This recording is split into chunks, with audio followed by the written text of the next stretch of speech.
da muchísimo gusto poder recibir desde Chile, yo en la Ciudad de México, a César Guarda. Él es Mamayolo y desde Chile, él y yo desde México voy a tener el placer de conversar con este artista multidisciplinario, joven artista de Chile que nos trae una propuesta bien interesante. Estuve escuchando tu música, la música de Sanarte, que es el álbum que estás promocionando, que acaba de salir. Y pues nada, tengo mucho que preguntarte. Vi que estuviste en la Ciudad de México. Y déjame empezar por el principio, César. ¿Quién es Mamayolo y quién es César? Hola, muy buenas tardes, Gabriel. Antes que todo, muchas gracias por el espacio. Mamayolo es un personaje que pertenece a una cultura de mi país, de donde yo vengo, que es la cultura indígena, y que este personaje está ligado como a la fantasía y a la espiritualidad del pueblo mapuche, que es el pueblo que yo pertenezco. Entonces, a través de ese personaje yo me inspiro para poder crear las canciones y poder crear el universo que presento a través de la música. Oye, César, ¿y en qué momento nace la figura como tal? ¿En qué momento decides tú iniciar esta carrera como desde la música, desde la identidad, desde lo indígena? Te preguntaría también si desde la diversidad sexual. Obviamente que desde el concepto de disidencia, ¿ya?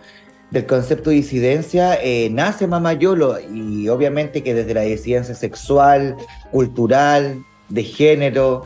Entonces Mamayolo en sí es un personaje disidente porque rompe con la estructura que se presenta normalmente en la música.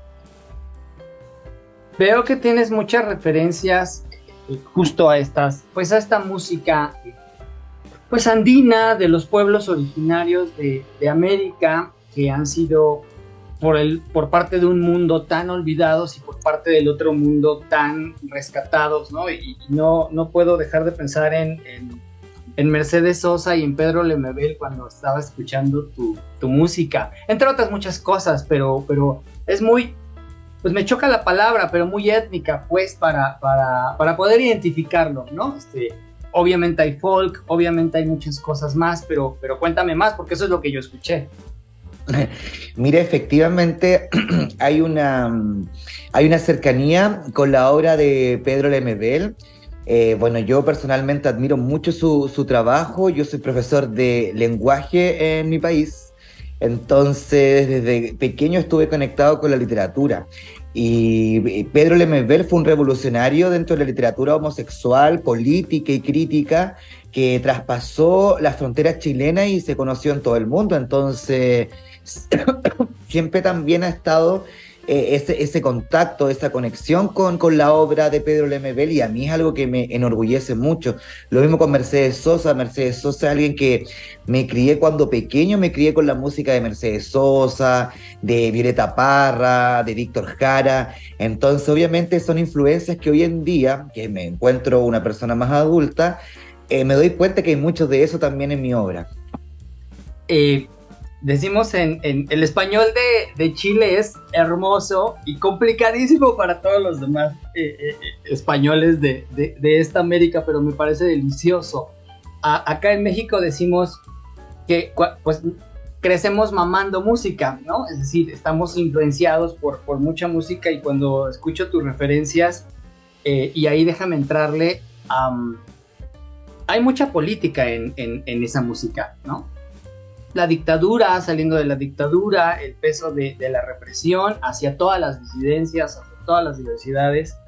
Y creo particularmente convencido que en este 2023 le tenemos mucho miedito desde la diversidad sexual o desde la disidencia sexual, al menos en México, a la política.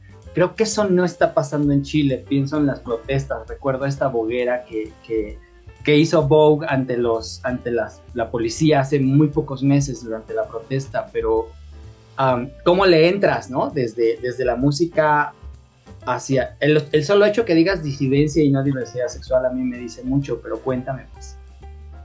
Mira, efectivamente hay una situación bastante frágil frente a lo que es el género y la orientación sexual en Chile. Ya yo creo que ese proceso está pasando en muchos países de Latinoamérica.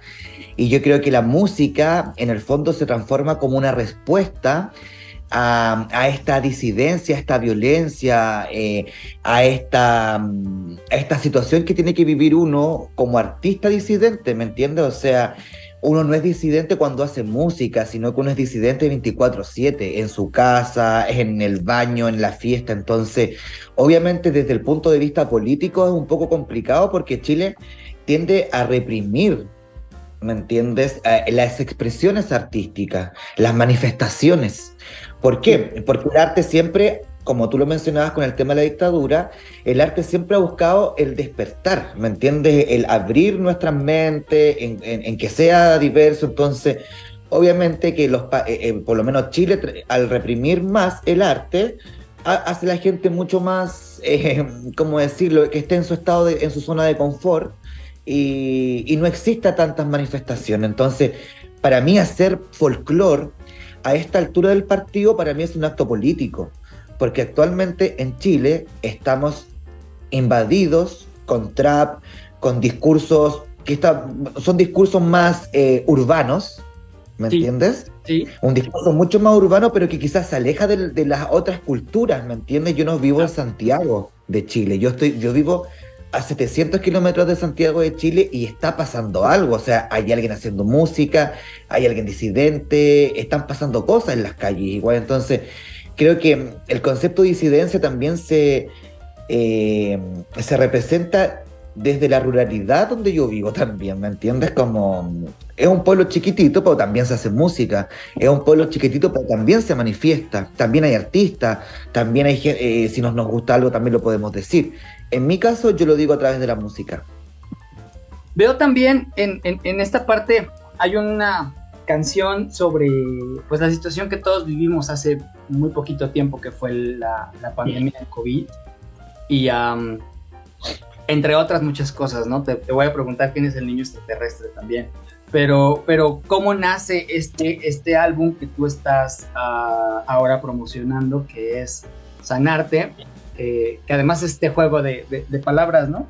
De la santidad del arte y el arte que también sana, pero cuéntame. Mira que ese juego de palabras a mí en lo personal me encanta porque creo que es un disco que específicamente busca eso, en lo personal, sanarme, ¿me entiendes? Es un disco que compuse desde los 15 años hasta los 27 años, ¿ya? Es un disco que nunca quise producir ni mostrar. Era un disco interno, tenía las canciones en mi casa, guardaditas, hasta que llegó un momento en que dije, voy a hacer un viaje recopilatorio por el pasado emocional del creador de Mamayolo, de las emociones de con quién se enamoró, quién fue su primer beso, quién lo rechazó, quién quiso estar con él toda una vida. Entonces quise hacer un viaje por el pasado amoroso de este personaje y nace Sanarte, pero en lo personal me daba mucho miedo mostrar Sanarte. ¿Por qué?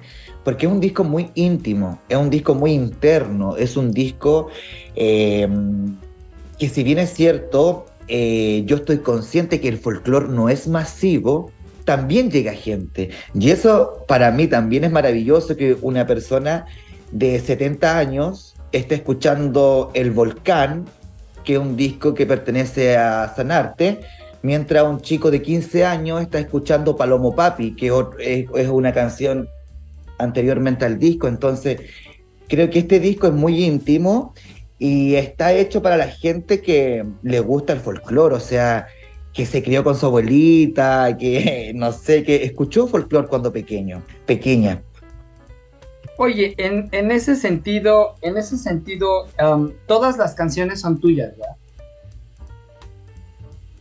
Excepto un cover que se llama El Volcán, ya, que es una canción muy antigua, y esa canción explica por qué Mamayolo hace música. Entonces es una canción muy importante para mí y quise incluirla en el disco porque es muy romántica, es una canción que me recuerda un amor muy profundo. Entonces yo dije, no, necesito incluir esta canción y va a representar algo muy lindo dentro del disco también, va a ser algo especial. Oye, César, estoy platicando con César desde Chile, con César Guarda, él es mamayolo. Y cuéntame un poquito de la situación LGBT, ya me comentabas, ¿no? Pero desde la situación, déjame ponerlo en el acrónimo, ya me queda claro que lo hablas desde la disidencia, porque ciertamente los pueblos originarios, los pueblos sobre todo todos los pueblos indígenas de América, pues tenían una relación muy distinta a lo que hoy entendemos como a lo que hoy entenderíamos como LGBT. ¿Eso también sucedió con los pueblos de Chile? Efectivamente, ese proceso como de hibridación cultural, o no sé cómo llamarlo, pero ese proceso que pasó como en la cultura, eso pasó yo en toda Latinoamérica, acá en Chile con el pueblo mapuche, con otros pueblos originarios, y en otros países ocurre, es como el mismo fenómeno que se va cambiando de lugar geográfico, pero históricamente o culturalmente se repiten los mismos patrones. Me llama poderosamente la atención que te asumes mapuche como parte de este pueblo milenario de Chile y de América. ¿Cuál es la relación entre la disidencia sexual que tú aceptas, vives, gozas, sufres y lo mapuche? Mira, ¿Hay la conflicto? relación, sí, efectivamente, porque la cultura mapuche es una cultura, a ver, que culturalmente por el paso de los años ha ido variando mucho en su machismo, en sus ideologías. Entonces hay gente que tiene una visión de la cultura mapuche un poco más amplia, de otra gente que tiene la visión de la cultura mapuche un poco más sesgada. Entonces cuando nosotros hablamos de género, por ejemplo, hablamos de hombre y de mujer, ¿cierto? Hablamos de lo Claro. binario. La cultura mapuche también incluye esto, ¿me entiendes? Como el hombre y la mujer. Claro, Pero claro. también la cultura mapuche tiene la figura de los machigüey, ¿ya? Que la figura del machigüey ancestralmente representaba una energía masculina y femenina expresada en el mismo ser. Entonces, lo que es como parecido al rol que cumplen las machis o los chamanes, ¿me entiendes? Entonces, Que es desde la este cultura, concepto como de doble espíritu, o tres espíritus incluso. efectivamente, desde la cultura mapuche también hay una cercanía bastante interesante con lo que es la disidencia, por lo mismo que te explico. Claro. Oye, ¿cuál es la relación con tu familia, con tu familia más cercana y con tu familia, digamos, extensa, que serían justo eso, los LGBTs, las personas indígenas, y no sé quiénes más consideres tus familias, desde lo Mira, LGBT? en lo personal, me gusta mucho el concepto de familia o tribu, ¿me entiendes? O sea, yo en lo personal tengo mi tribu, tengo mi familia, y para mí, desde la disidencia tengo muchas familias. O sea, todo lo que he aprendido en la vida, ya sea artísticamente, profesionalmente o cotidianamente, se lo debo a ciertos grupos de personas, ¿me entiendes? De otros países, de otras culturas. Entonces, para mí, el concepto familia es muy amplio, ¿me entiendes? Va más allá de lo sanguíneo, también va conectado como por un ADN atmosférico, como por un ADN que de repente, a mí me pasó cuando fui a México. Bueno, llegué a México y ese concepto de familia lo sentí muy cercano, ¿me entiendes? O sea, al segundo día que yo llegué, me sentía que yo era de México, era no binario, nadie me decía nada, me juntaba con chicas trans, no les importaba si era mapucho, si era esto, si era lo otro, ¿me entiendes? Entonces, siento que el concepto de familia también, en lo personal, abarca mucho, ¿me entiendes? Mucho más que lo que se puede entender normalmente como una familia. Sí, esa parte yo lo veía. ¿Cuándo viniste a México? ¿Fue tu primera vez que viniste a México? Déjame preguntarte a qué viniste y cuándo regresas. Sí, mira, bueno, vengo yendo a México hace 2 años atrás. Tuve problemas con los pasajes, perdí pasajes, de hecho, y pude viajar por primera vez este año. Okay. Estuve haciéndome fotografía en Ciudad de México y también haciendo contactos para poder volver a tocar, y también recorrí un poco la Ribera Maya, que es espectacular. Y bueno, vuelvo en enero del otro año. En enero vas a estar presentando este álbum. Quiero presentar este álbum, pero también me voy con próximas sorpresas que estoy trabajando también con mi nuevo disco, que es electrónico, no es tan emocional, no es tan íntimo como este, es un disco totalmente que se opone a Sanarte. Déjame preguntarte si tú decías de esta parte del trap, ¿no? Que sí, pienso en Argentina, lo que están haciendo con el trap es impresionante. Supongo que también hay artistas que están trapeando en Chile. ¿Le vas a entrar tú? Ahora que te veo con tu sudadera, dije, le voy a preguntar. Me he visto como trapero. No. Pregunto, digo, a ver, uno puede entrarle al arte desde, ¿no? O sea, jugar con esa parte. Siento que el trap es particularmente homofóbico, pero esa es una cosa que yo pienso, ¿no? Mire, es bastante, como tú bien dices, bastante, como artista, es bastante complejo también encasillarte, en decir, yo hago música folclórica, yo no salgo de acá, o yo hago reggaetón, o el trap. Obviamente cada estilo también tiene su historia, su origen político, ¿me entiendes? O sea, para mí es muy importante el discurso de las canciones. Me da lo mismo si es trap, si es cueca, me da lo mismo. A mí lo que me importa siempre es como el discurso poético que hay detrás de una canción. Entonces, creo que un disco como Sanarte es tan interno, siento de que sea folclórico le entrega ese poder más romántico, ¿me entiendes? Pero obviamente que uno como artista puedo hacer trap, puedo hacer reggaetón, puedo hacer otro tipo de expresiones musicales, pero en lo personal me gustaría explorar por la electrónica, más como electro, valga la redundancia, que por el trap. Oye, cuéntame, ¿has tenido colaboraciones? Sé que no me lo puedes decir si estás planeando algunas o se están formando algunas, pero supongo que sí, ¿no? Sí, obviamente acá en Chile, en Pitufquén, donde yo vivo. ¿Aló? ¿Sí? ¿Me escucho? Donde yo vivo hay harta gente que también hace música y estamos preparando cosas, pero para más adelante, para el otro año, cuando se lance este disco electrónico, con colaboraciones, con sorpresas, con una variación del personaje, porque el personaje también va a variar en su estética. Oigan, pues sigan a Mamayolo. Ya está en todas las plataformas el disco Sanarte, ¿verdad? Bueno, y las demás canciones. Efectivamente. ¿Cómo te siguen en redes sociales? Mira, a mí me siguen en Instagram como mamayolo_esoteric y estoy en todas mis redes sociales como Mamayolo.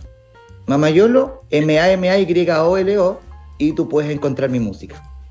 Dénselo porque está bien rico el disco, la propuesta es muy interesante y pues nada, te estaremos viendo en vivo en México en enero, que nos veamos, que escuchemos tu música en vivo y no sé si quieras agregar algo más. No, Gabriel, nada más que decir que la música en estos tiempos de violencia, en estos tiempos de disidencia, de todo lo que está pasando actualmente en el mundo entero, creo que la música, más que para entretener, también es una manifestación de cómo nos sentimos. Entonces es tan importante dejarse acompañar por la música, no tan solo por la del Mamayolo, sino que también por cualquier persona que quiera manifestar este sentimiento. Entonces creo que el arte hoy en día es importante. Ese sería como mi mensaje del sur de Chile, de donde sea, en la parte que esté, de quien venga, para donde vaya. Creo que hacer arte hoy en día es un acto revolucionario.